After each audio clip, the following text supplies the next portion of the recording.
O žinot, pardavimas tai visą laiką vyksta. Arba mes parduodam, arba mum parduoda. Arba mes parduodam tą, ką atsinešėm, ten paslaugą prekę, arba mum parduoda priežastį, dėl ko neperka. Tada aš ir sakau, žinoma, tam ir atėjau, kad pakomentuoti plačiau. O galėčiau prieš tai porą dalykų pasitikslinti. Jie sako, žinoma.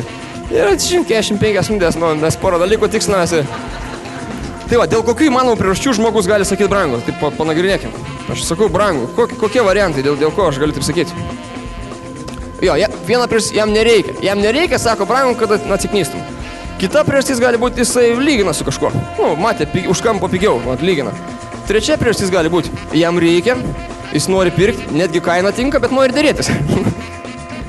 Nes baigtas padarytos seminaro metu jau nekainuos. Gyvenime gali kainuoti, čia nekainuos. Mažais kasneliais.